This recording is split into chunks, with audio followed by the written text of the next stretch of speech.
श्रीमन घिसिंग जी, पूर्व सांसद सीपीआरएम के अध्यक्ष सीआरबी राय जी, भारतीय जनता पार्टी के जिला के अध्यक्ष श्रीमान कल्याण देवान जी, पूर्व जिलाध्यक्ष श्रीमान मनोज देवान जी,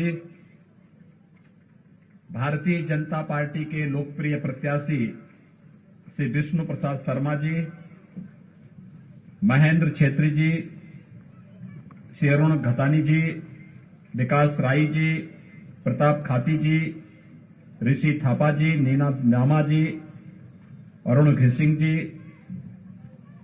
भारतीय जनता पार्टी दार्जिलिंग जिला के समस्त पदाधिकारीगण और इस क्षेत्र में बसे हुए सभी मेरे भाइयों बहनों, बंगाल विधानसभा का चुनाव चल रहा है और मुझे इस दार्जिलिंग क्षेत्र में आप सभी भाइयों बहनों के बीच में आने का सौभाग्य प्राप्त हुआ है। आप सबसे मिलकर के संवाद बना करके मुझे बहुत प्रसन्नता की अनुभूति हो रही है। मैं आप सबका हृदय से अभिनंदन करता हूं।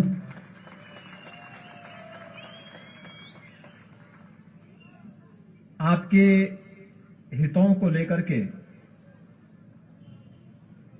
आपके नेताओं ने एक लंबी लड़ाई लड़ी है, लेकिन आपकी भावनाओं के साथ कांग्रेस ने, फिर कम्युनिस्टों ने और पिछले 10 वर्षों से टीएमसी लगातार खिलवाड़ कर रही है। यहां के निर्दोष नौजवानों के साथ जिस प्रकार का व्यवहार इन दलों का रहा है वह अत्यंत दुर्भाग्यपूर्ण रहा है। हम सब जानते हैं कि देश के अंदर अनेक समस्याएं थी 2014 के पहले, क्योंकि 2014 के पहले देश के अंदर जिन लोगों ने ज्यादा समय तक शासन किया था उसमें कांग्रेस और उसके सहयोगी दल ज्यादा थे। उन्होंने समस्याएं ज्यादा दी, वे समस्याओं के समाधान पर विश्वास नहीं करते थे। और आपने देखा होगा 14 के बाद मोदी जी के प्रधानमंत्री बनने के बाद उन समस्याओं का एक एक करके समाधान होता हुआ गया। आज देश के अंदर जम्मू कश्मीर देश के अंदर आतंकवाद का सबसे बड़ा मुद्दा बना था, आज जम्मू कश्मीर की समस्या का समाधान हो गया है। दार्जिलिंग का नौजवान भी अगर चाहेगा आज के दिन कि वह जम्मू कश्मीर के अंदर अपने लिए जमीन और मकान खरीदना चाहता है, कोई आपको रोक नहीं सकता है। आप भी पूरे मजबूती के साथ जम्मू कश्मीर के अंदर अपने लिए जमीन और मकान खरीदने के अधिकारी हो सकते हैं। यह अधिकार मोदी जी ने आपको दिया, यह अधिकार लिया था कांग्रेस ने, लेकिन मोदी जी ने वापस यह अधिकार देश के नागरिकों को दिया। आज जम्मू कश्मीर विकास की प्रक्रिया के साथ जुड़ करके तेजी के साथ आगे बढ़ रहा है। भाइयों बहनों, बोडोलैंड की समस्या, मैं भी असम विधानसभा चुनाव में गया था। कितने भी तेजी के साथ विकास की इस प्रक्रिया के साथ आज बोडोलैंड आगे जुड़ रहा है। आज वहां का नौजवान खुशहाल है। अयोध्या में राम जन्मभूमि पर भगवान राम का भव्य मंदिर बने, 500 वर्षों से हिंदू समुदाय इसके लिए लड़ रहा था, लेकिन आजादी के बाद भी कांग्रेस इस मुद्दे को उलझाती थी, लड़ाती थी। मोदी जी आए, सभी बाधाओं को दूर किया और आज अयोध्या में भगवान राम की भव्य मंदिर के निर्माण का कार्य भी प्रारंभ हो चुका है। भाइयों बहनों, ऐसे ही बंगाल विधानसभा का चुनाव बंगाल की समस्याओं के समाधान के साथ साथ दार्जिलिंग क्षेत्र में गोरखा समुदाय की समस्याओं के समाधान का भी एक माध्यम बनना चाहिए। और यही अपील करने के लिए आज मैं आपके बीच आया हूं। आखिर क्यों? इन दलों ने पहले इस समस्या के समाधान में रुचि नहीं ली, क्योंकि इनके हित जुड़े हुए थे, इनके द्वारा शोषण किया जाता था, विकास के नाम पर आने वाले पैसे में लूट खसोट मची हुई थी, यहां की भरपूर प्राकृतिक संपदा को जिसको आपके पूर्वजों ने संरक्षित किया था उसका वे दोहन करना चाहते थे, और आपके पूर्वजों ने उस लड़ाई को लड़ करके उसका दोहन नहीं करने दिया तो उन पर अत्याचार होना प्रारंभ हुआ था। आज उस समस्या का समाधान करने के लिए ही कि भारत के संविधान के दायरे में रह करके हम यहां की समस्या का समाधान करेंगे, भारतीय जनता पार्टी इस बात का आश्वासन देने के लिए आपके बीच आई है। आपने श्री राजू बिष्ट को यहां से सांसद बनाया, वे यहां से आपकी समस्याओं को देश के सर्वोच्च मंच पर रखते हैं, विकास की योजनाओं को लेकर के यहां पर आ रहे हैं, लेकिन जब भारतीय जनता पार्टी का एमएलए भी यहां से चुनाव जीतेगा, बंगाल के अंदर भारतीय जनता पार्टी की सरकार बनेगी, तो डबल इंजन की सरकार की गति भी कई गुना होती है। ये वैसे ही जैसे उत्तर प्रदेश के अंदर आज है। आज आप उत्तर प्रदेश के अंदर विकास की प्रक्रिया को जोड़ते हुए देख सकते हैं। उत्तर प्रदेश 4 वर्ष पहले उत्तर प्रदेश के बारे में कहा जाता था कि यहां अराजकता है, गुंडागिर्दी है, दंगा होते हैं, पर्व त्योहार शांतिपूर्ण ढंग से नहीं मनाए जा सकते, लेकिन 4 वर्ष के अंदर उत्तर प्रदेश के अंदर एक भी दंगा नहीं हुआ। भाजपा आने के बाद दंगे समाप्त हुए, हर पर्व और त्योहार शांतिपूर्ण ढंग से मनाए जा रहे हैं। कुंभ का आयोजन हम लोगों ने प्रयागराज की धरती पर किया था, गंगा यमुना सरस्वती के त्रिवेणी पर 24 करोड़ से ज्यादा श्रद्धालु वहां पर आए थे, 24 करोड़ से ज्यादा। अयोध्या में भगवान राम के भव्य मंदिर के निर्माण का कार्य प्रारंभ हो चुका है, और आज विकास की किस तेजी के साथ उत्तर प्रदेश आगे बढ़ रहा है। आप अनुमान करिए, उत्तर प्रदेश में 4 वर्ष के अंदर 40 लाख गरीबों को एक आवास उपलब्ध हो गया है। 1 करोड़ 38 लाख गरीब परिवारों को निःशुल्क विद्युत के कनेक्शन, 1 करोड़ 57 लाख गरीबों को रसोई गैस के निःशुल्क कनेक्शन, 2 करोड़ 62 लाख गरीब परिवारों को एक शौचालय, 6 करोड़ गरीबों को 5 लाख रुपए सालाना आयुष्मान भारत की सुविधा, जिसमें 5 लाख रुपए हर वर्ष उन परिवारों को स्वास्थ्य बीमा के लिए सरकार के द्वारा उपलब्ध कराए जा रहे हैं। 2 करोड़ 42 लाख किसानों को प्रधानमंत्री किसान सम्मान निधि में 6,000 रुपए हर वर्ष उपलब्ध कराए जा रहे हैं। भाइयों बहनों, 14 करोड़ गरीबों को अकेले उत्तर प्रदेश के अंदर मुफ्त में राशन उपलब्ध करवाने का कार्य किया जा रहा है। ये काम गरीब कल्याण के हैं। आपने देखा होगा, बंगाल के अंदर भी पंचायत चुनाव हुए थे, कितनी हिंसा हुई थी, लोकल बॉडी के इलेक्शन में कितनी हिंसा हुई थी, और इस समय उत्तर प्रदेश के अंदर चुनाव चल रहे हैं, आपने एक भी जगह हिंसा नहीं देख रहे होंगे। मैं बंगाल में प्रचार कर रहा हूं, उत्तर प्रदेश में शांतिपूर्ण तरीके से चुनाव चल रहे हैं। यह है परिवर्तन। इंफ्रास्ट्रक्चर हमने नेपाल को, बिहार को, छत्तीसगढ़ को, झारखंड को, मध्य प्रदेश, राजस्थान, उत्तराखंड, हरियाणा, दिल्ली, इनसे जुड़ी हुई उत्तर प्रदेश की पूरी सीमाओं में जितने भी हमारे मार्ग थे उनको 4 लेन की कनेक्टिविटी से जोड़ा है। 5 नए एक्सप्रेसवे उत्तर प्रदेश के अंदर बन रहे हैं। ये 5 एक्सप्रेसवे उत्तर प्रदेश की इकोनॉमी को बढ़ाने वाले, उत्तर प्रदेश की प्रति व्यक्ति आय को कई गुना बढ़ाने की वादा रखते हैं। एयर कनेक्टिविटी को बेहतर किया है। ये सब इसलिए संभव हो पाया है क्योंकि प्रधानमंत्री मोदी जी का वरद हस्त और उनका मार्गदर्शन है और उनका सहयोग है। उत्तर प्रदेश के अंदर भाजपा की सरकार है और डबल इंजन की सरकार विकास की प्रक्रिया को तेजी के साथ आगे बढ़ाती है, तो उत्तर प्रदेश की 24 करोड़ जनता के जीवन में खुशहाली लेके आती है। और यही तो हम बंगाल के लिए भी कहना चाहते हैं। आखिर दार्जिलिंग और उसके इन क्षेत्रों की कितनी प्राकृतिक सौंदर्य है इसमें। ये प्राकृतिक सौंदर्य यहां पे पर्यटन की संभावनाओं को भी आगे बढ़ाता है। ये पर्यटन, ये प्राकृतिक सौंदर्य हेल्थ एंड वेलनेस के नए स्पॉट के रूप में हेल्थ टूरिज्म को भी आगे बढ़ाने का एक मादा यहां पे रखता है। और मैं तो कह सकता हूं, यहां पे भाजपा की सरकार होती तो टूरिज्म में यूरोप और स्विट्जरलैंड आपसे कई पीछे छूट जाता। दार्जिलिंग नंबर 1 पर देश और दुनिया के अंदर आ गया होता।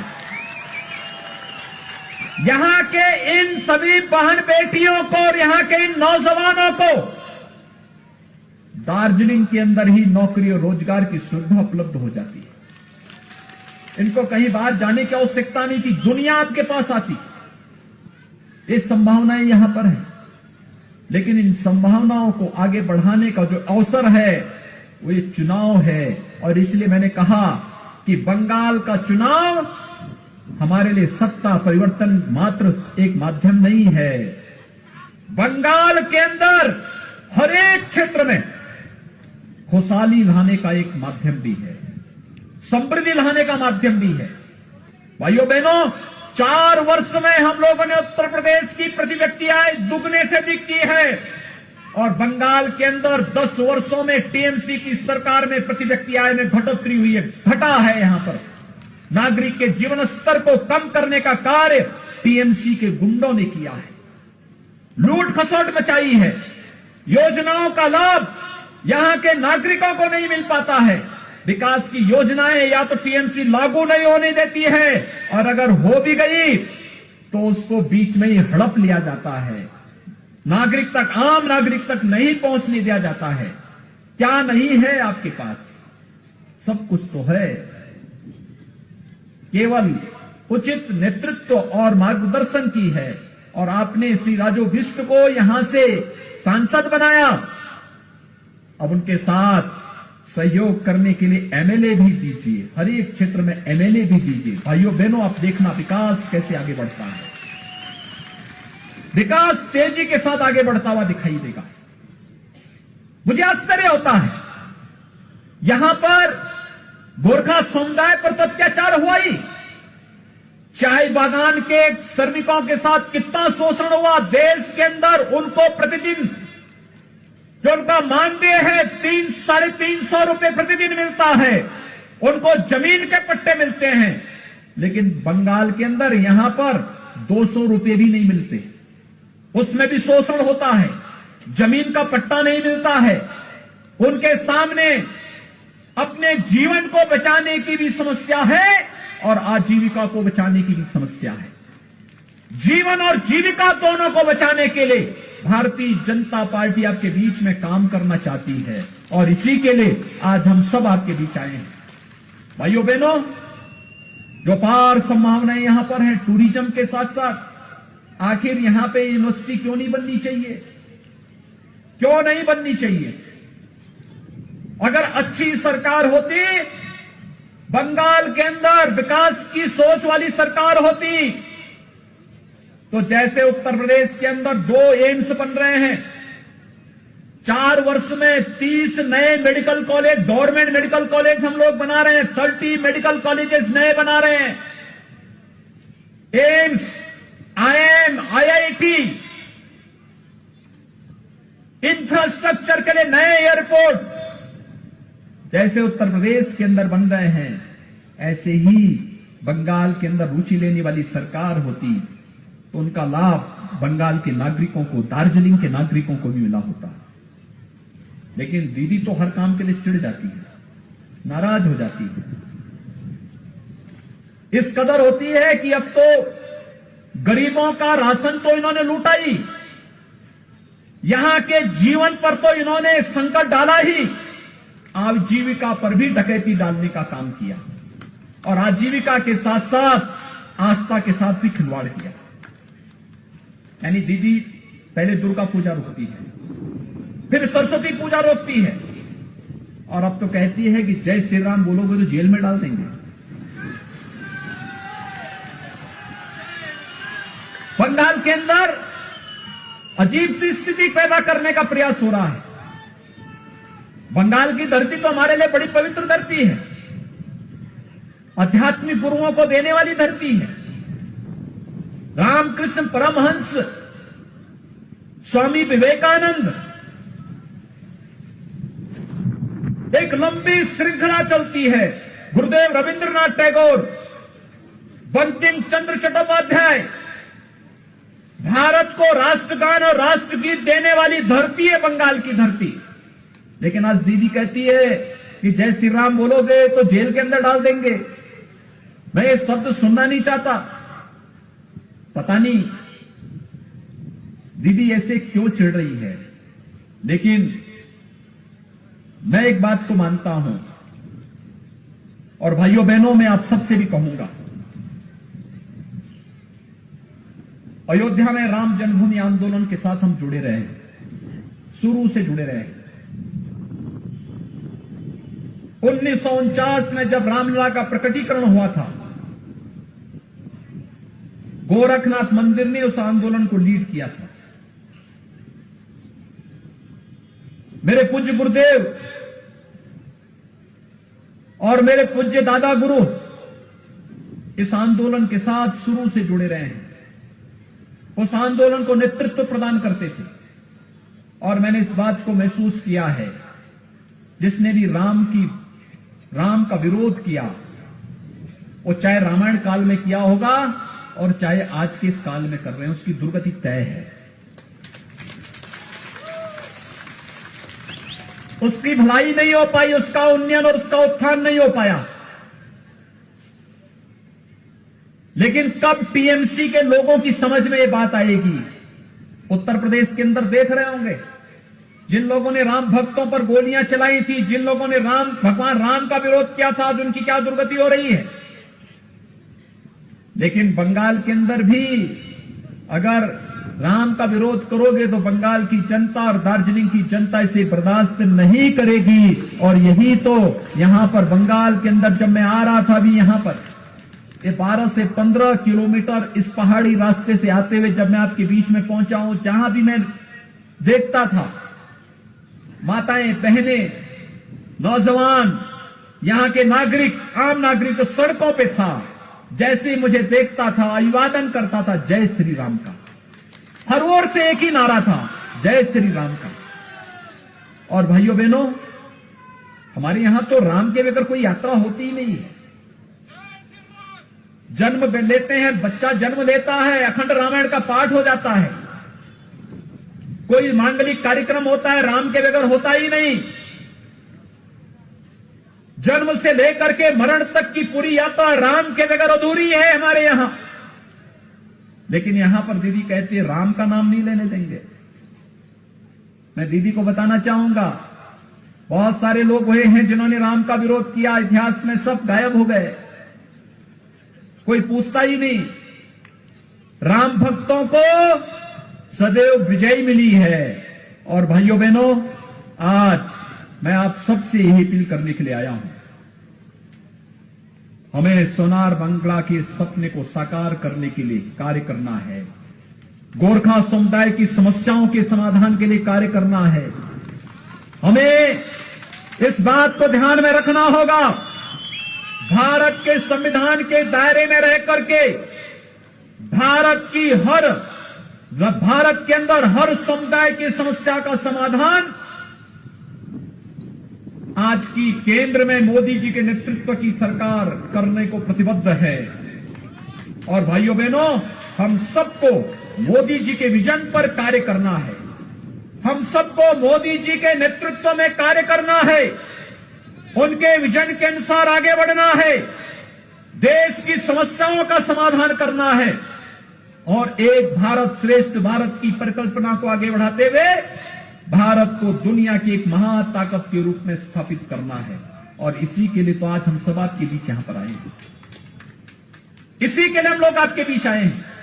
विकास तेजी के साथ आगे बढ़ेगा। भारतीय जनता पार्टी को बंगाल के अंदर सरकार बनाने दीजिए। यहां की टीएमसी की गुंडागर्दी का हिसाब कानून के दायरे में रह करके एक एक करके लिया जाएगा।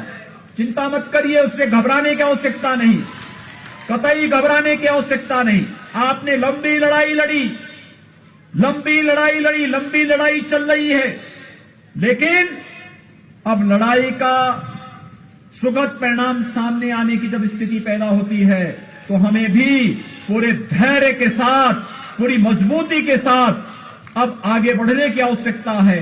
एक सकारात्मक दृष्टिकोण अपना करके हम इस समस्या के समाधान की दिशा में आगे बढ़ेंगे तो अवश्य समाधान का रास्ता निकलेगा। अनेक नौजवान आपने खोए हैं,